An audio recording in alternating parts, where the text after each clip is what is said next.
everyone, and welcome back to our mini series where we are diving into pretty much all of the changes we've seen on Amazon in the last. How long have you been in the space, Gabby? 10 years. 10. I've been in for 7 years, which is quite some time. And we both got thrown in the very beginning, but there has been so much change and chaos, and it can be really difficult to keep up. I primarily play in the advertising space, and we all know how chaotic that's been.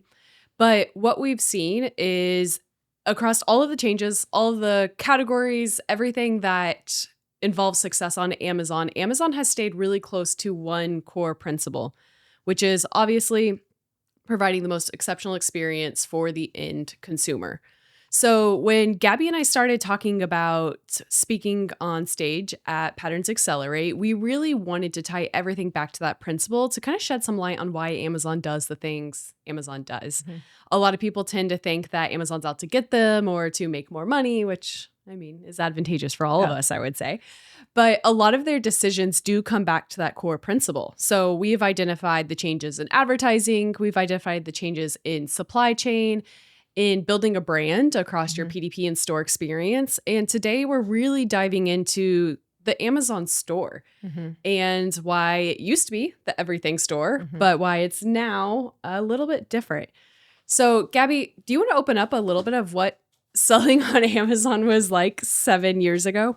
Yeah, absolutely. So really, you hit the nail on the head. Amazon's shifted from it being the everything store where started in with books and then invited all sellers of all likes to have the broad assortment that they have today. But they've shifted in the last few years. They want to be, incredibly consumer centric, and they want it to be the everyday store. They want you to, as the consumers, as the shoppers, to go and use their platform for beyond just shopping. It's a brand discovery platform now. They've got all of these other health services that they're focusing on. They've got pharmacy, they've got photo, they've got music. They want you to engage with their brand, that is the Amazon platform, in a plethora of ways every single day. Yeah, and even going a little bit further back, if we think about why Amazon had to become the everything store, it's because that was their main competitive advantage against the retailers. So Walmart really has limited shelf space. As we all know, everyone's fighting for premium shelf space, for in-cap placements to get maximum visibility. So when Amazon started, they discovered a niche in books, and then they built upon that, and they wanted to have an assortment that was outside of the retail stores. That was their competitive advantage back before 2-day shipping was a thing. You could go to Amazon to find all of the most random things that you didn't even know existed. So that's what I feel like grew a lot of their loyalty. And then they started layering in all of these other advantageous things like 2-day shipping. And then COVID happened, which made all of our lives complete chaos in the e-commerce space. And it was a major catalyst because now they didn't have to compete with the, 2-hour go in store, buy what you need. People were not going in stores, so they were willing to wait the 48 hours to get their products.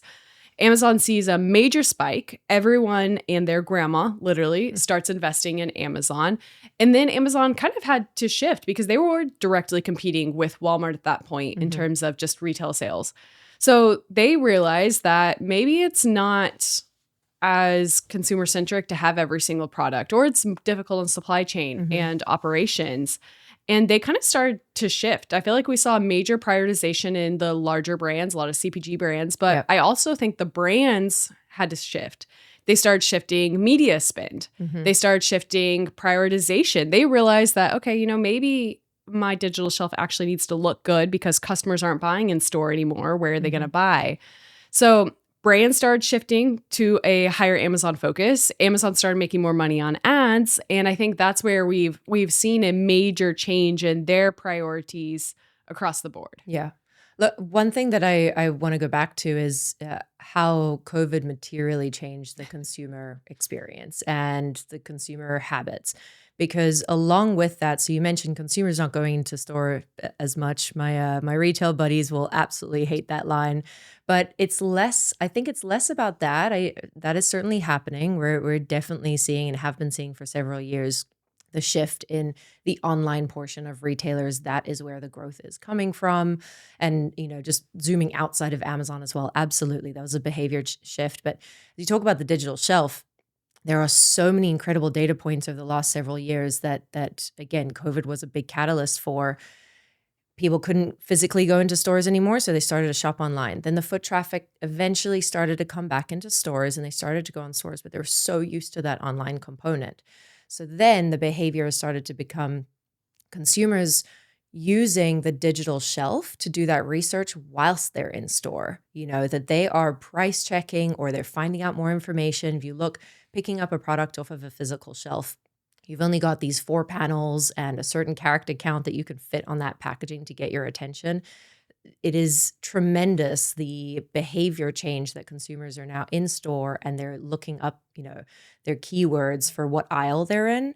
And then they're making decisions based off of that as well. So that digital shelf and your presence on Amazon actually becomes far beyond the sales that you're trying to make on Amazon. It's your overall brand building. It's your overall consumer engagement experience. You have to obsess over the consumer and shopper regardless of where they're shopping based off of your Amazon presence. Absolutely. I mean, the path to purchase is not linear, really never has been, but it used to be a lot easier. I mean, I was in Walmart 2 weeks ago and I was in the beauty section and I picked up a product and I was reading through it and I was like, I'm going to go check the reviews. Just having the reviews is incredibly, incredibly important. I still end up making my purchase at Walmart, but I converted because of the reviews online that really sold to me why the product was better than any other product on the shelf.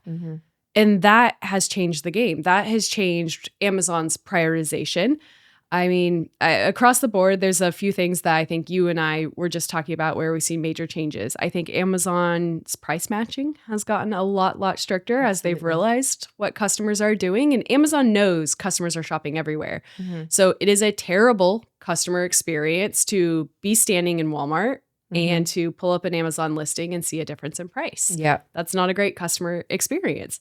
Other areas I think that we've seen major changes in is just the assortment they're prioritizing. Yeah. I mean, seeing products crapped out has always been an issue. The 1P, 3P split has always been an issue, but we're definitely seeing those priorities change as well. Do you want to talk a little bit about what you ran into from the brand side when it comes to assortment in general on Amazon? Yeah, absolutely. I think, one part you mentioned the 1P, 3P side. Over the last few years, we've seen waves of Amazon rejecting many vendors, right? So that was a whole cause of turmoil of you're losing your vendor account, figure out how to sell on your own. And that is an entirely different model. But along with that, it's all on this phase of streamlining for efficiency on their side and making sure that they have the right assortment. But there's a couple of things that they look for when they're picking their assortment or they're putting pressure on brands for the assortment. They want to drive trial. So it's not a $1 item, but it's something that's an entry price point into that category or into that brand. So you really have to think about that part of your assortment. Then they want broad-based selection. What is this brand known for, or what started to go viral in some area? They definitely want that broad core selection, if you will. And the third part is they want value. So these are 3 different SKUs theoretically within your brand within that same category. That value might be the larger price pack, or it might be some sort of combination differentiation. But that has made it increasingly more difficult for brands that have an omni-channel presence, especially when Amazon is in this place of not just price matching to online, they are price matching to in store because they've got this data point of I've had it paraphrased to me from Amazon retail teams of 60% of their of these club shoppers are in these club stores and then checking to see what that item might be on Amazon. And so they're really looking for this price slope parity.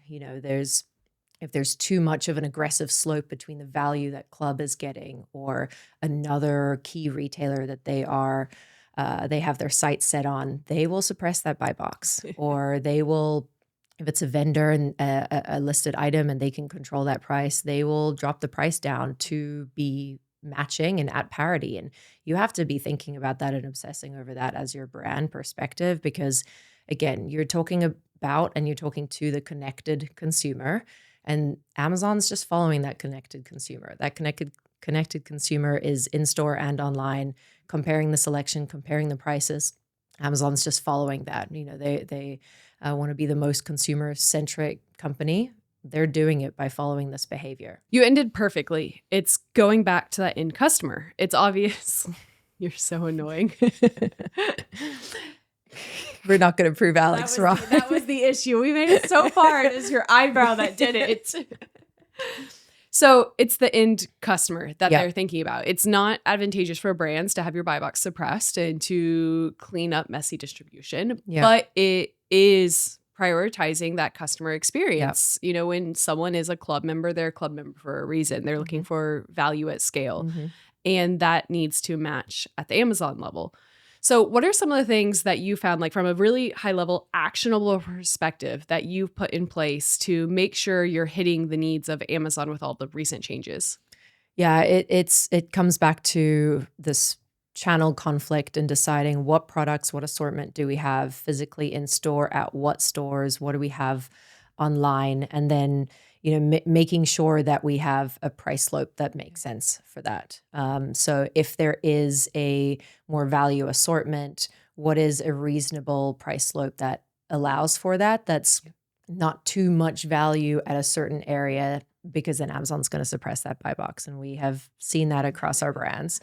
And it's, looking for areas of unique e-commerce, differentiation in a different value that you might give them as sort of combination and alternate formula.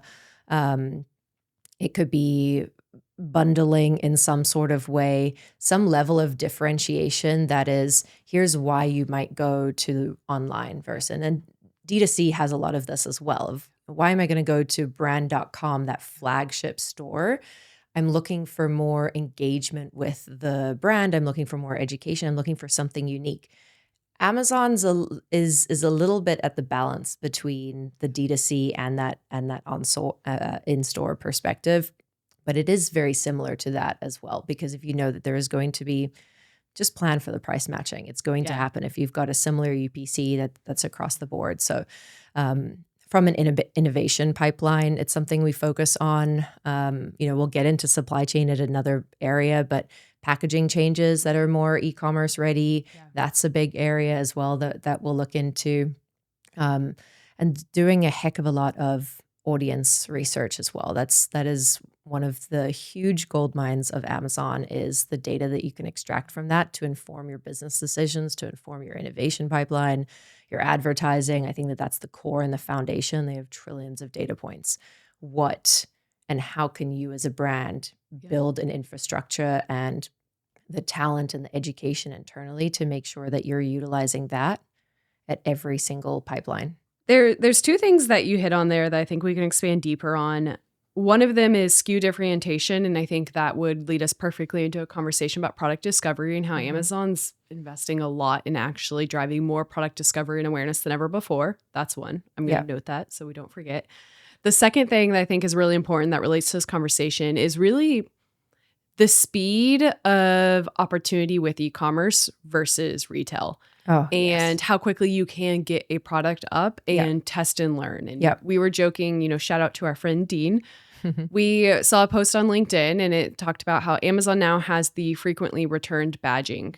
And the person was complaining about how it hurts your conversion rates. And I think Dean's comment was that it could actually be really advantageous or beneficial because you're getting feedback so much quicker. And I think that's really important because it's so much lower risk to launch on e-commerce or a platform like Amazon, get immediate feedback if you're good at collecting reviews. And then adjust your product before even considering retail. Do you want to chat a little bit about that? Yeah, absolutely. I mean, think through, at the end of the day, if you want longevity as a brand or a product that's going to do well, you need to be obsessing over that consumer experience. And what better way to do it than gathering the reviews and, forbid you get that badge that pops up on your listing that says frequently returned item. I wouldn't have the perspective of, oh no, that's bad for my conversion. I have the perspective of, how can I change that? Why is it being returned? Exactly. Why is it? You got to fix that problem, friend. If you want that product to continue doing well, I wouldn't want to misadvertise or misrepresent something if I'm looking for longevity and brand building. So that is a huge wealth of information to be able to gather the insights from those reviews.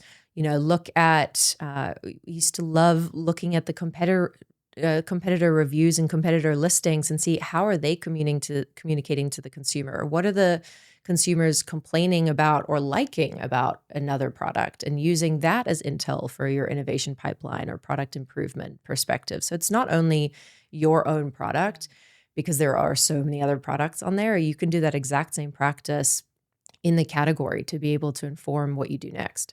Absolutely. I'm thinking of one of the protein products we were looking at. I think there was a very specific call out in the reviews and comments about the flavor. And they were saying it in a slightly negative fashion, like maybe they weren't aware of it or there's something they didn't love.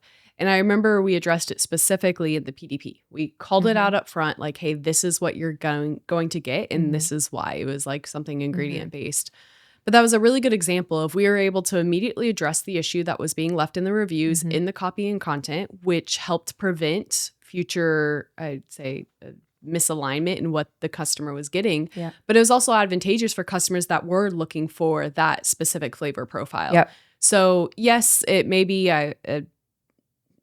what is the word I'm looking for? Like excluded some of our audience because we called it out from the beginning, but it increased our overall conversion rate with the key audience that we were wanting. Wouldn't you want to be more targeted at the end of the day? Here's the thing is you've got a huge audience count that is on Amazon that they're overwhelmed by choice. Go to page 2 to bury a body, that you want whatever search term they're going after and whatever their audience, specs are. That is very supply chain of me, but their audience attributes and whatnot. You want to be featuring the most targeted product for them. There is an opportunity to go more and more niche. That's a huge change again, as Amazon has become part of the everyday for so many consumers across the country, across the world, that niche isn't so much of a thing anymore. Back in the day, there used to be all of these seller hack opportunities, YouTube accounts with the Lamborghinis and whatnot of here's how you can sell on Amazon. And they were pitching, find this white space. Those white spaces of everyone's there now, and it's about making a better solution for that audience or for that category, because there's not much white space left, but there is if you're getting to a hyper-targeted perspective these days. Again, you are leading us perfectly into the next conversation, which is on that product discovery. That's kind of the angle I wanted to take as well. Back in our days, it was a lot of hacking, a lot of algorithm hacking. And people would they would go find a Me Too product because there was so much opportunity. So they would, find a product that had high search volume and low reviews, and they would launch the exact same product with a slight color variation. Again, Amazon no longer needs to be that platform. They don't need 700 sellers selling the exact same protein, the exact same pin. That's not advantageous to anyone anymore. And I think that's a big shift we've seen is the sellers who are still on that mentality of just launching a product based on data. It's not solving a need. You have to solve a need at all costs. Absolutely, with a unique audience. And I think that's kind of the difficult part is Amazon has the customer base and the loyalty. I mean, everyone's going to continue shopping on Amazon as long as their favorite products show up within 2 hours. That is advantageous. So what Amazon's really prioritizing is, to your point, that unique assortment, the SKU differentiation. What is something that you can launch that solves a specific need that 500 other people are not solving? Because that's how they're going to drive a unique audience is by bringing people to the store. I mean, we recently saw the Alex Cooper Unwell launch. Not that differentiated of a product, but they went about it in a very differentiated fashion. They had the homepage takeover and they used a major influencer, which was driving traffic to Amazon. That's the kind of thing that I think Amazon's looking for nowadays. Not the same playbook, not copycat products. It's where can you have a unique angle to drive traffic to Amazon on your own, but also solve a customer need that doesn't have 700 other products trying to solve. Let's back up a second and talk a little bit about the disparity when we talk about the assortment and the selection that Amazon wants, at the end of the day, it's still an open marketplace. Anyone can buy anything and resell it online. It's not that you can't go and list or Amazon's going to not accept it or anything like that. It's my favorite one, chatting with more brick and mortar or innovation. They're like, when will Amazon accept this? Or how does Friend, it doesn't work like that. Just go and list it. But, do you have the traffic driving to actually do something? But you mentioned the 2-hour delivery there. So 2-day shipping, that's gone. That is old news at this point. It's now sub same day delivery. And so with a sub same day delivery, Amazon's obsessing over the efficiency of the assortment all over the country, close to people within 2 hours or again, within a few hours of that order. Now, my favorite example was we're in the space of a lot of consumer goods. Generally speaking, they want it within the same day. But my retail counterparts were chatting about, or my Amazon retail folks were chatting about, we want toilet brushes. Now, if my mother heard me say toilet, she'd be really mad. But lavatory loo brushes, Mum, that they don't need 12 of them. They want it for sub same day delivery. I just went through this. I had to buy one before, a guest came, and there was only 1 or 2 options. I filter by delivery speed almost every time now. Yep. And I only had 12 options available to me that even showed up, but there was only 1 or 2 that fit my needs. They were kind of coming up by the search results. So that's where you start to get into what is Amazon prioritizing? Again, everything can be listed online. Are you going to be at the top of the search results? Are you going to be, as consumers are filtering by same day delivery or get it by tomorrow or get it by 5 a.m.? Are those products going to be in the warehouses near these consumers all over the country? Absolutely. I'm not going to spiral on talking about the algorithm and organic rank because I really want to get into a conversation of why all this matters, because even though it is unlimited, as we said, you can bury a body on page 2. So saving that, Gabby and I will be diving into a whole episode on why the algorithm matters, why organic rank matters, because again, at the end of the day, as mentioned, Amazon wants to solve customer problems. How do they have a competitive advantage over the retail stores? Well, everyone lives within 2 hours of some very key retailers, if not closer. Amazon's competing with that. If you can get in your car and go get a toilet brush in less time, then you can have one delivered to your house. That is not a competitive advantage for the customer. Yeah. So there's a million things we're going to dive into there. Save that for later. Is there anything else that you feel like we missed when it comes to your Amazon catalog, your assortment, problems that brands are dealing with that we can help solve? If you were in room, you would see her side-eyeing. I think we covered the majority of it. I'm trying to think, we've talked about products being crapped out. We didn't really dive deep on that, but I don't know if we need to, because that's a whole pricing in itself is. Yeah. We don't, in this mini series, we don't necessarily have a specific section on that, but absolutely Amazon. I mean, we're in the realm, whenever you end up listening to this right now, we're in the realm of tariffs galore. Everyone is trying I don't think it's going to change in the next 30 days. It seems to be a little chaotic. Might not change in the next few years. Not a lot of consistency. But to that point, profit is a huge issue. Yeah. It's a huge issue for everyone. It's a huge issue for Amazon. So yeah, they are focusing very much Hold on, wait, pause. For those who don't know, if your product is crapped out, it means can't realize a profit. Thank you. Go ahead. Wow, I haven't had to actually explain what that is for a while, but that's a good one though. I feel like I'm glad that it popped into my memory. Side, yes, I know. Like sellers, I feel like don't deal. No, but they do deal with the FBA calculator, right? And they're like, there's not a fun acronym for it. No Like crap. No, exactly. That was one of my favorite things when I first switched over to the vendor side. Yeah. CR lowercase a P. But yeah, absolutely. So can't realize a profit, but on Amazon's side, they are tracking obsessively their net PPM. It's their category average profit margin required, and they're getting more and more strict with that every single year. We sort of in the industry joke and talk about AVNs, annual vendor negotiations, and how tough it's getting year and year over. that's not going to change anytime soon. You have to find more creative ways to add value to your brand, to add value to Amazon, and in turn add value to the consumers. Absolutely.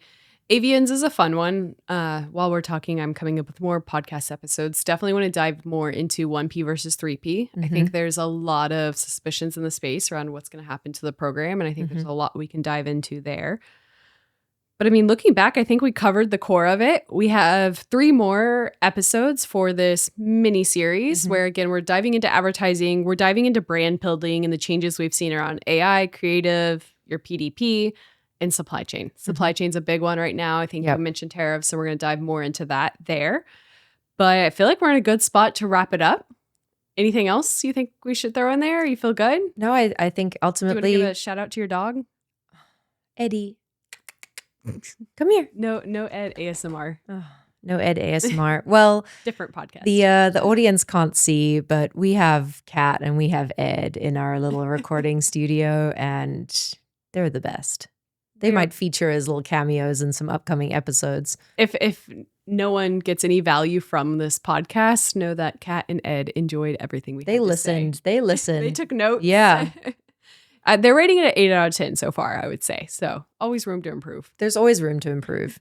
Amazing. Well, we will wrap it up here. If anyone has any questions, as always, shoot us a message. Find us both on LinkedIn. We will drop those underneath this podcast episode and let us know if you have any ideas on topics that we should cover. Yeah, happy to explore them more.